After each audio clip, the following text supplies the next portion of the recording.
Hello, nature lovers. Do you love to read books like I do? I've always enjoyed reading books ever since I was a kid, especially books about nature.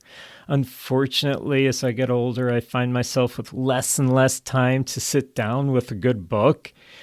I've solved that problem with Audible.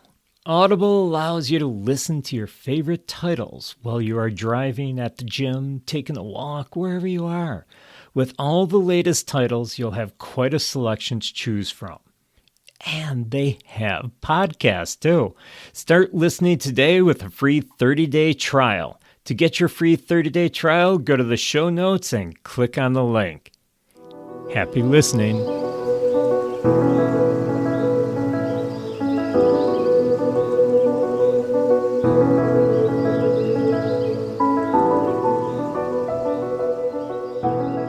Hello friends, and welcome to the Nature Wanderer podcast. I'm Paul, and today I'm in the wilds of my backyard again. Yeah, I'm actually out here discovering what fall has to offer, also known as autumn. Yeah, we're into September. The weather's changing. So much for the nice warmth. Now we're starting to get some cold nights, colder days. And so I want to come out and explore my yard and see what's new out here. We've got a lot of plants. I mentioned in an earlier podcast how things have really grown a lot this year. I mean, the plants just seem so much taller, but this time of year you get a lot of color. It's the autumn flowers. I mean, I've had the goldenrod starting to bloom the past couple of weeks, and we're just getting more and more of it. And now we're getting the asters in there. So if you ever go through, remember I'm in the northeast here, northeastern US, so your flowers may be different depending on where you are. But here it's like you drive by fields, open fields, not hay fields that are cut and monocropped, and they look, I have one right next to my property here. It's sad, it's disgusting. I mean, they just hay it all the time, and, you know, for what? Well, I won't get on my soapbox here, but my field is just full of life. I mean, you can hear all the insects around me. It's just full of life. But anyhow, this time of year, all these open fields that aren't hayed, they're just beautiful. Gold, yellow, and purple. So as I'm walking along here, walking through the goldenrod down my trail here. I've got goldenrod on both sides, and there's also a lot of purple. That is the New England aster. Now there's a lighter purple, which is much shorter. It doesn't grow as tall as the New England aster. That's a light purple, almost a bluish purple. So that's the New York aster. So I've got New England aster here, and I've got New York aster, and that's all within this goldenrod. And this year, I also got mixed in with all this gold and purple. I got a lot of white too. That white is actually Queen Anne's lace, also known as wild carrot. If you pull up the roots, the root actually looks like a miniature carrot, a little bit orange in color, and it tastes like a carrot too. You can actually eat the root. But be very careful, it's got some lookalikes. Never eat anything that you aren't 110% positive what it is and you know it's edible. So don't eat it unless you know it. But anyhow, this is, for some reason, this year it just got so tall and so numerous in my field that it's almost blocking out all the aster. So I'm seeing gold and white mostly in the back of my property, way in back. About halfway on the property, that's where I'm getting all the golds and purples. So for some reason it got really big. Queen Anne's lace, white flower, big white umbral flower, and it's kind of flat on top. And in the middle, you usually see a bright, it varies in color, bright red, purple. Sometimes I almost think it looks black. It has a little dot in the middle of that umbral flower. what a lot of people say is that was the blood from Queen Anne when she pricked her finger making the lace for the flower. So that's where it got Queen Anne's lace, the name came from. So one of the signs of fall is the Queen Anne's lace is actually starting to close up, almost like bundle up. So the flower is closing up on itself, and it almost looks like a flower fist, I guess is how you could put it. Now that's pretty neat because inside of there, sometimes you'll find spiders hiding or other insects hiding. It's kind of their protection, their home for the fall.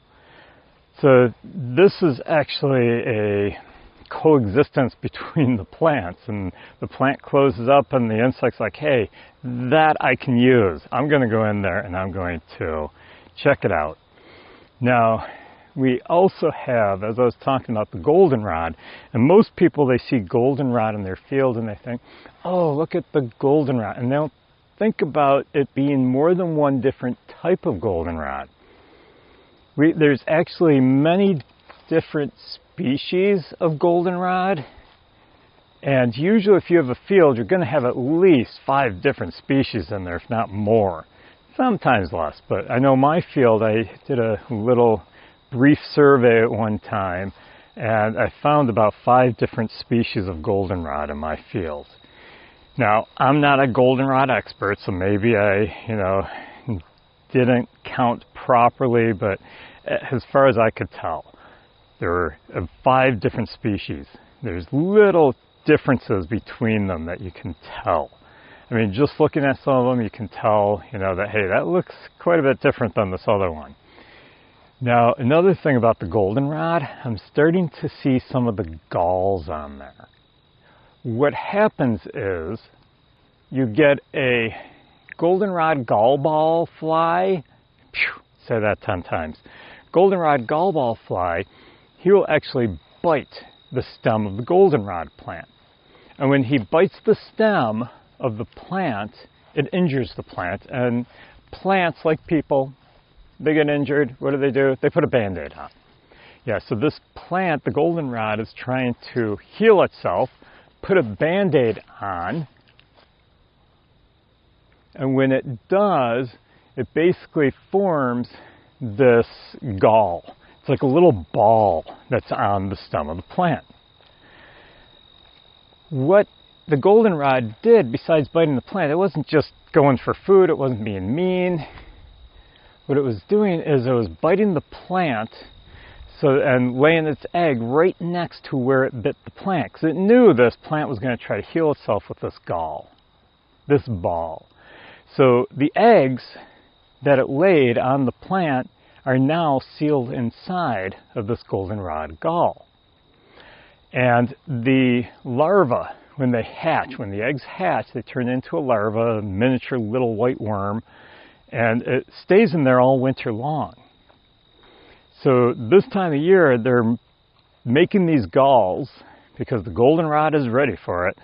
And they're coming along, biting the plant, making the galls, laying their eggs, and those larvae, which have a natural antifreeze in their system, will stay inside that little gall for the entire winter. So over the winter and the spring, actually, they go through a metamorphosis. And when they go through this metamorphosis, they basically turn into the fly, burrow their way out of this gall, and the whole system, whole cycle starts over again. Now, unfortunately for the poor little larva, fortunately though for the birds, they know about this whole thing happening, this whole process of the goldenrod gallball fly. They see a gall, they see it as, oh, guess what? There's a little larva in there. I'm hungry. I like eating larvae. Yeah, and they'll peck a hole in that gall. So if you ever see a gall with a hole in it, usually you see them in the spring or you'll see them in early summer. If you see that little hole, see if it's got like concave around the edge of the hole. If it is, it was probably a bird who pecked into that gall.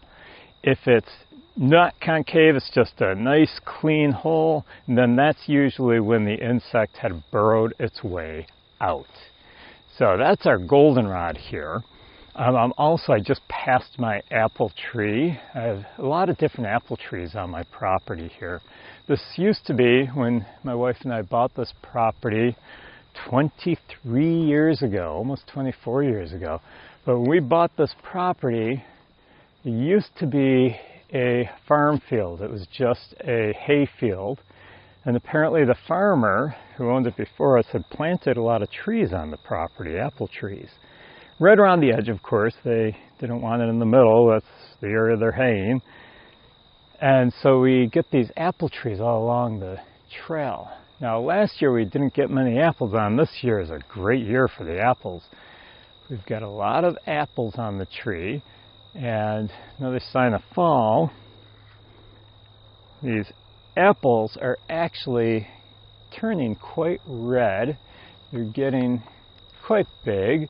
I mean, they're not like you're going to see in the store. These are, I don't know if you could call them wild, but they're kind of wild apple trees. So the apples are going to be much smaller. The apple, I would say, is probably about 2 inches in diameter right now, maybe 2.5, some of them. There's a couple that are only about 1 inch in diameter too. So they're smaller apples. They're not like the big, huge apples you buy in the grocery store. So another sign of autumn. Apples are coming out on the tree and starting to turn red. And I'm also noticing the trees all along the edge of my field. We've got towards the back of our property, we've got mostly white pine, which I just passed one of our white pine. I love the white pine. It's a beautiful tree. But we also have towards the front of the property, we got a lot of hardwoods, a lot of maples, some oaks, but they're starting to change color already. Yeah, they're getting some red leaves, and I'm seeing colored leaves on the trail. So the leaves are starting to change colors, and actually I almost think it's funny when we say that the leaves are changing colors. There's leaves on the ground on the trail here. They're brown already. They've died and they've fallen onto the trail, so we are starting to really get into autumn. I mean, that's a real big sign when you start losing the leaves. But they've always been the colors. They've always been red. They've always been yellow. They've always been the oranges. All these different colors have always been there. We just don't see them. They're hidden underneath the green. You see, leaves are going through the whole photosynthesis thing. I'm not going to get into it in too much detail in this episode. I don't have time, but basically you've got all these chemicals in the leaves, and the leaves are creating the energy for the tree through photosynthesis. Now you have chlorophyll in those leaves, which helps all this process happen. Now the chlorophyll is what makes leaves green, and the chlorophyll is so strong that it hides the other colors, the other chemicals in the leaf. But in the fall, in the autumn, you get basically things are slowing down for the tree. The tree is starting to realize that, hey, it's getting colder. I need to start storing my energy down in my roots. So it starts pushing everything down in the roots, and it doesn't need to do the photosynthesis. It made it through the summer. It did great. So now what it's doing is it's getting ready for winter. It's creating buds. Yeah, the buds are actually created in the fall, usually late fall. Those buds are a new leaf that it's going to sit in that bud all winter long. It takes a lot of energy to create a leaf. So the tree doesn't want to have to use all its springtime energy to make a leaf, push it open. Instead, it makes that leaf in the fall when it still has all the energy from the summer. And so it creates that bud, which is a leaf that's compacted. So in the springtime, when it's just starting to wake up and it's getting that energy boosting through the xylem and phloem, and the tree is starting to open up the leaves, it doesn't have to create it. So it uses a lot less energy in this manner. So that's why you start getting buds on trees in the fall. But it's also, like I was talking about, it doesn't need the photosynthesis. It's using up the energy to create the buds. It's getting the energy ready for springtime, for winter, I should say, storing it down in the roots. So it's not going through as much photosynthesis this time of year because the days are getting shorter, the days are getting cooler, it knows winter is coming, so these trees are getting ready for their winter nap. And that's why the chlorophyll starts disappearing and you start seeing the other bright colors. Now I'm often asked, well, this seems to be a really dull year for colors in the leaves. What's going on? Well, it all depends on moisture throughout the summer. It depends on temperatures throughout the summer. There's a lot of factors that will determine the brightness or the colors of the leaves. Also the health of the tree. So there's a lot of different factors that are weighing in here. We also have a breeze here. We've been getting more breezy days because we've been getting the cold fronts moving in. We've been getting the warm fronts trying to hang on. And so as this is happening, you're getting the pressure, air pressure, starting to change. And so you start getting these windy days. And they're calling for rain this evening, as a matter of fact, because it's supposed to start cooling off and we're getting a cold front moving in. Now, as I'm walking along, I'm also seeing some New England aster is actually starting to turn brown on the leaves. The leaves are starting to turn brown, starting to die off, and there's a couple of aster plants that are actually dead, and they just have the little pod on the top of them, so no flower. I just cannot believe how much white is out here in my field. It's amazing. Another sign of autumn is I've been noticing the birds at my feeder. They're starting to, get ready for their migration. My hummingbird, I used to have a bunch of hummingbirds that would come to my hummingbird feeder and to the flowers in our garden. And I've been noticing that they've been visiting less frequently. So I think some of them already started heading south for the winter. I keep my hummingbird feeder out. I get asked all the time, when should I put my hummingbird feeder away? I always recommend keeping it out until you stop seeing the hummingbirds. And yes, I have heard, I just had a sparrow fly out of the grasses right next to me. Flew into the tree. They like to hide in the grasses, probably a field sparrow. But here, it could have been a song sparrow. I couldn't tell, he flew too quick. But anyhow, he flew out of the grasses, went into the tree. And what was I talking about? Oh yeah, we were talking about the birds and how they're prepping for winter. And I was told, someone told me once, they says, oh no, you got to take your hummingbird feeders down on Labor Day because otherwise the hummingbirds won't know to migrate south. Trust me, they know. Once the flowers start dying off and they're finding less nectar, they're not depending solely on your hummingbird feeder. They will fly south.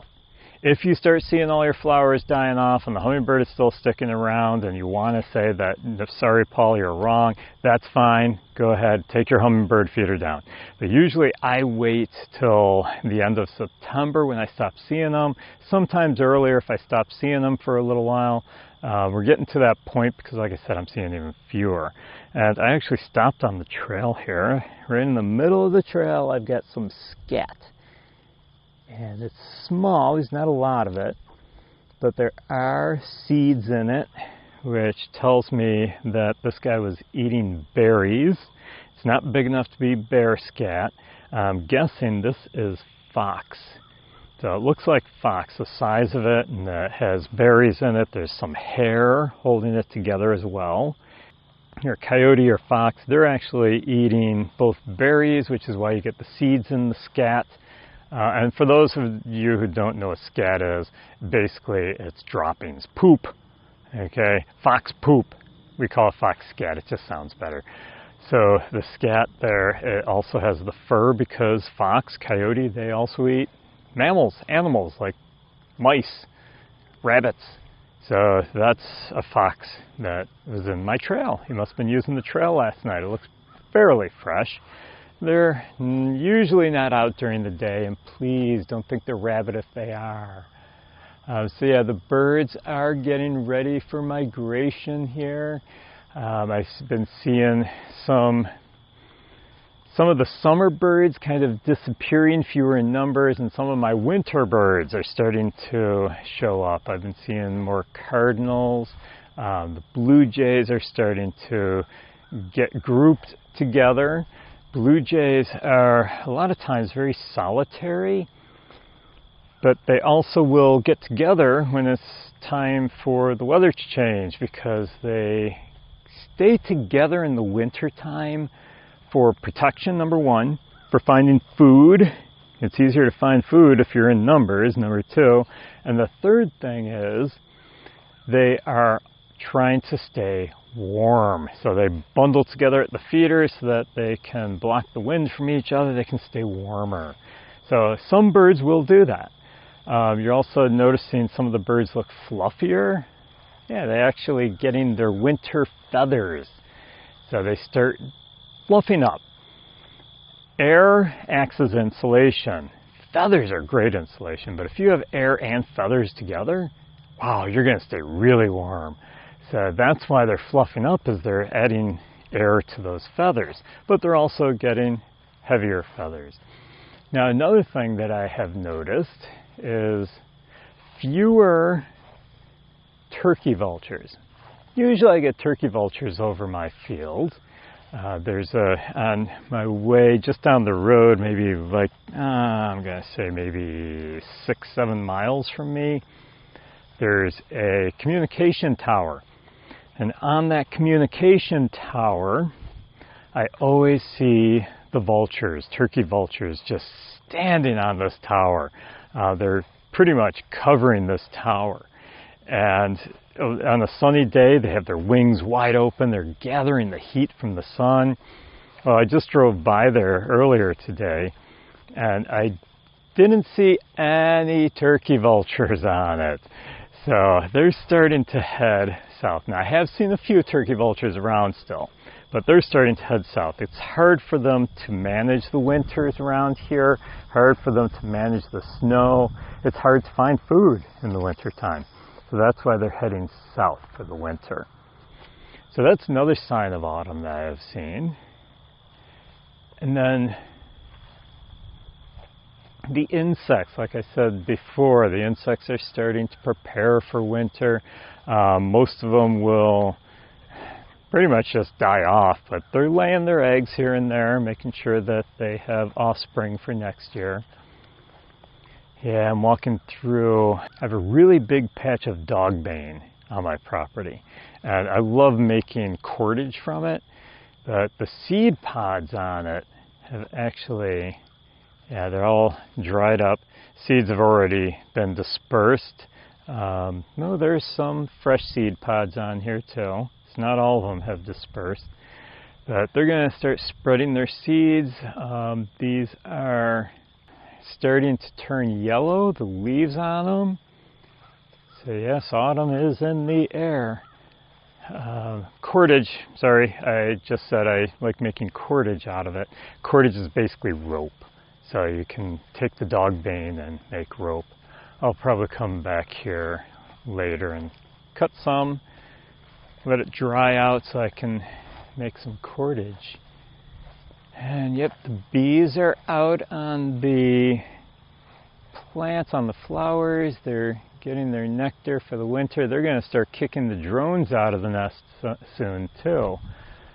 And there's an anthill I'm passing now. And wow, the ants are busy. Yeah, I'm actually watching the ants here, and they're carrying dead grasses and piling them on top of their mounds. Looks like they're organizing things. So yeah, they're busy probably winterizing the mounds, because they're going to stay inside that mound all winter. So they're winterizing it, which will probably not take them long, because they are quick workers. So some of the things I know that are going on in my property, in my backyard here, that I don't quite see are some of the mammals prepping for winter. And you've got the groundhogs. I have groundhog here. I don't see them very often. Every once in a blue moon I'll see the groundhogs. Mostly because, well, my field is really grown over. They're underneath all the flowers, so I don't see them.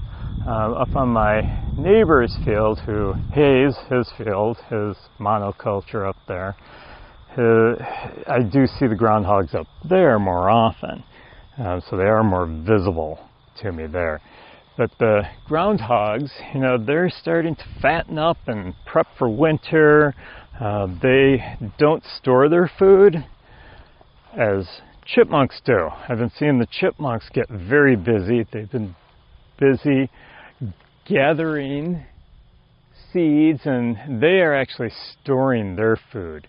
The squirrels, I was watching some squirrels today, and they were gathering up food.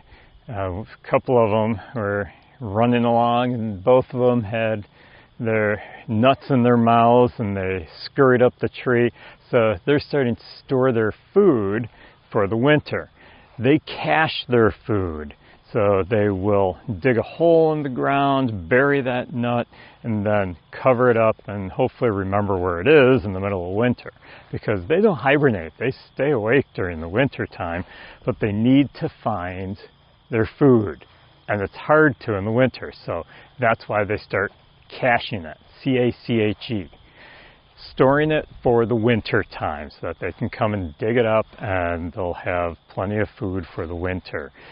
So groundhogs are getting ready, chipmunks are storing food, squirrels are storing food.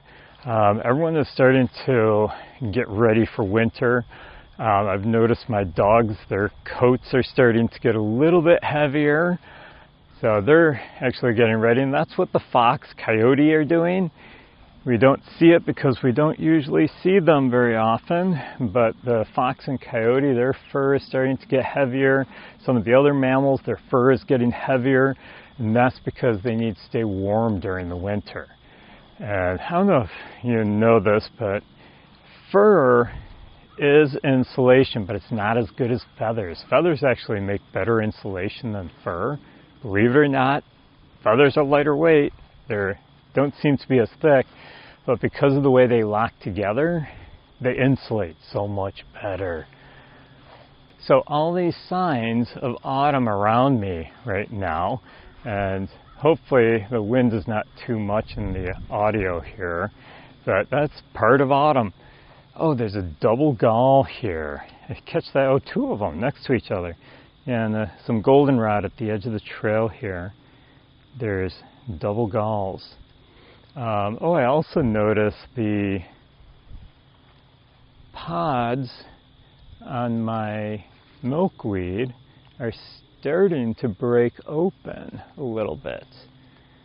So they're going to start dispersing their seeds pretty soon. And there's a big fluff ball plant. That's not the official name of it. What we have right here is we have a thistle plant, and the flower has died off. It's gotten too cold in the evening for it, so the flower died off. It's getting ready for winter, and it turned into seed pods, and it's going to start spreading those seeds. And the way it does it, if you listen to my seed dispersal episode that I did not too long ago, it's doing it through wind transport. So it knows in the fall we get more wind. I don't know how, but the plants know it. So it creates the seeds in the fall, and they start spreading in the wind. They have these little parachutes on them, kind of like dandelions, only dandelions do it in the spring. A lot of other plants do it in the fall.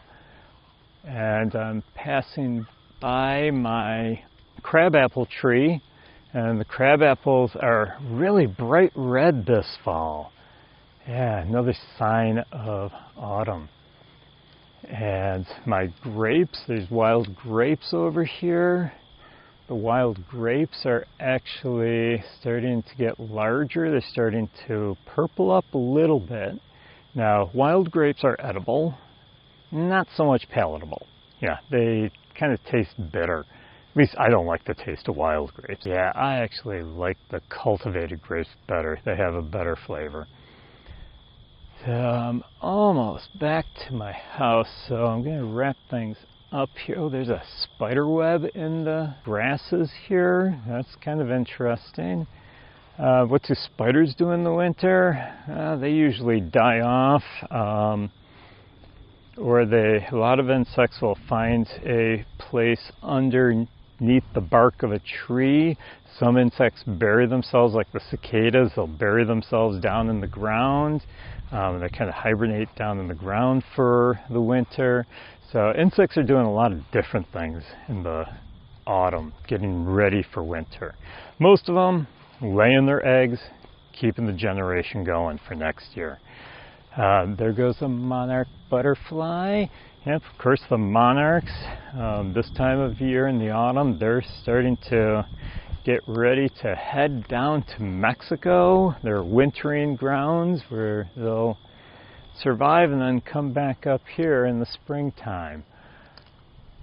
So all of this is happening right in your own backyard. Yeah, everything is starting to get ready for the colder weather, the winter ahead. So anyhow, we're pretty much out of time. I'm going to explore my field a little more, and I'm going to head on in. I'd like to thank you for joining me. Don't forget to bring a friend with you next time.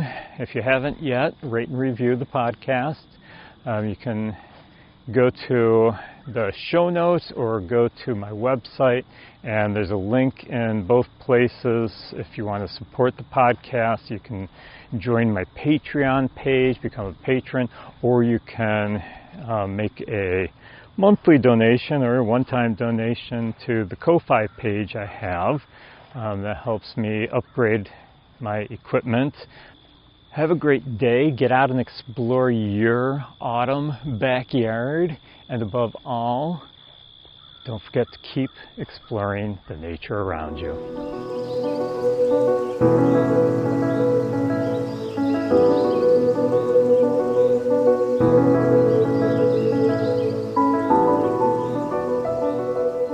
Hey, did you know that plastic is produced with oil? A fossil fuel that pollutes the environment. Wouldn't it just be awesome if we could live our lives without plastic? Well, there's a company that wants to help you do just that.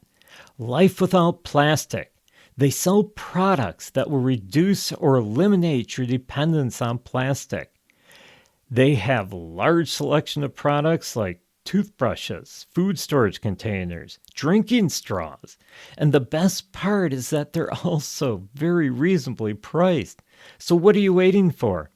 Check out all these great plastic-free products and help save the planet. Just click on the link in the show notes to find out more and to start your journey to being plastic-free.